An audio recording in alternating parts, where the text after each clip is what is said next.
Eles pareciam uma família comum. No meio das vastas e poeirentas planícies do Kansas, onde o vento corta como faca e o silêncio da terra parece engolir qualquer som, havia uma casa.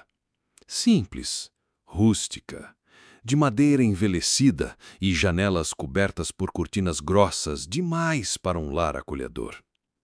Era a década de 1870 e por ali não se estranhava o isolamento. O Velho Oeste era implacável. Homens desapareciam, viajantes não voltavam, e isso, para muitos, era só o preço de uma terra sem lei.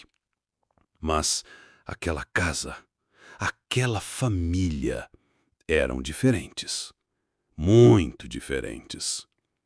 A família Bender chegou ao Kansas em 1871, instalando-se nos arredores de Cherryvale, uma comunidade ainda em formação. Eles se apresentavam como imigrantes alemães. 4 pessoas, um casal mais velho e um casal mais jovem, que diziam ser família, embora ninguém soubesse ao certo se eram mesmo parentes de sangue. O patriarca se chamava John Bender, um homem bruto, calado, que falava um inglês carregado de sotaque, quase inteligível. Sua esposa, Elvira, era ainda mais estranha. Fofocas locais diziam que ela era uma bruxa, sempre vestida de preto e com um olhar que parecia atravessar a alma das pessoas. Mas éramos filhos que chamavam a atenção: John Jr. e Kate. John era sorridente, aparentemente inofensivo, com um riso nervoso que escapava em momentos inoportunos. Já Kate... Kate. Jovem, bonita e carismática. Ela era o cartão de visitas da família. Dizia-se médium, promovia sessões espíritas, lia o futuro, curava doenças com imposição de mãos. Sua fala doce e confiante fazia com que viajantes cansados se sentissem acolhidos. Ou melhor, hipnotizados. Eles abriram um pequeno albergue à beira da estrada Osage Trail, rota comum de imigrantes e comerciantes. Era uma espécie de pousada rústica, com loja de mantimentos, refeições baratas e hospedagem. Era ali, naquele lugar de aparência modesta, que viajantes solitários paravam para descansar.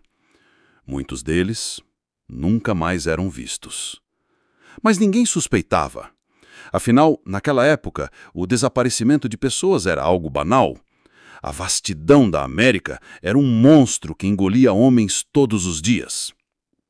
Por meses, talvez anos, a família viveu como qualquer outra, se relacionando com vizinhos, participando de reuniões comunitárias.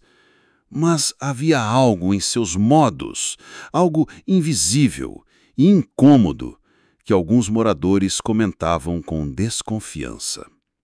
Dizia-se, por exemplo, que a casa tinha uma divisão interna muito peculiar. Uma cortina espessa separava o espaço comum dos quartos. Ninguém além da família jamais atravessava aquele véu. E por trás dele, o que se escondia era mais sinistro do que qualquer alma viva poderia imaginar. Vamos voltar um pouco. Em 1872, começaram os rumores. Homens viajando sozinhos estavam desaparecendo em grande número ao longo da Osage Trail. Cavalos eram encontrados vagando sem donos. Carroças eram abandonadas. Correspondências jamais chegavam aos seus destinos. Famílias mandavam cartas, sem resposta. Mas, ainda assim, nada era feito. Até que um homem chamado Dr. William York desapareceu. E isso mudou tudo. Dr. William York era influente, tinha família poderosa. Seu irmão era senador e, diferente dos outros, ele não era apenas um andarilho qualquer. Quando ele sumiu após visitar o sudeste do Kansas, sua ausência foi sentida imediatamente. Investigações foram iniciadas.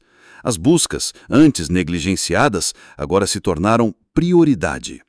Vizinhos começaram a ser interrogados, fazendas foram reviradas, e os olhos da justiça finalmente se voltaram para aquela estrada esquecida. Foi então que chegaram à casa dos Benders. Por fora, tudo parecia como sempre, modesta, silenciosa, habitada. Mas quando o grupo de busca chegou, encontrou a propriedade abandonada. A casa estava vazia. Pertences pessoais ainda estavam ali. Comida sobre a mesa, roupas nos armários, cadeiras arrastadas às pressas. A família havia desaparecido da noite para o dia, sem aviso, sem despedidas. Um silêncio mais denso do que o comum pairava no ar. O tipo de silêncio que precede a descoberta de algo horrível. Então, eles puxaram a cortina. Atrás dela, o cômodo oculto, o coração da casa, o altar do horror. O que viram ali, ninguém esqueceria. O chão de madeira, irregular, estava manchado de sangue seco, muito sangue. Havia uma armadilha escondida sob uma das tábuas, uma espécie de alçapão que levava a um porão raso. Lá dentro, o cheiro de morte era insuportável. Começaram a cavar e o que encontraram foi o pesadelo materializado. Corpos, decompostos, sobrepostos, alguns com o crânio esmagado, outros com a garganta cortada. Era como um depósito de ossos, escondido sobre o chão de um lar. O modo de operação, descobriu-se depois, era meticuloso. O hóspede era convidado a se sentar em uma cadeira específica, de costas para a cortina.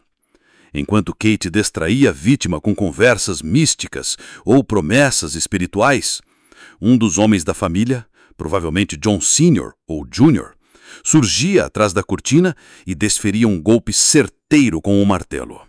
Elvira, a matriarca, finalizava o serviço, cortando a garganta do hóspede, para garantir que não houvesse volta. Rápido, crio, sistemático. A casa era uma armadilha, o albergue uma fachada, a família uma farsa. Mas a pergunta que martelava a mente dos moradores de Cherryvale era uma só. Onde estavam os Bender agora? O caso explodiu nos jornais. Os Benders viraram notícia nacional. A primeira família serial killer da história americana. Os jornais os chamavam de os demônios de Kansas, os ceifadores de Cherryvale, a família maldita. E mesmo com a investigação intensificada, os 4 desapareceram sem deixar rastros. Ninguém sabia se estavam vivos ou mortos, se haviam separado, se ainda matavam, se tinham mudado de identidade. O medo tomou conta do interior americano. Viajantes pararam de confiar em hospedarias. Famílias desconfiavam umas das outras. Qualquer semblante de hospitalidade agora parecia suspeito. A aura que os cercava era quase mitológica.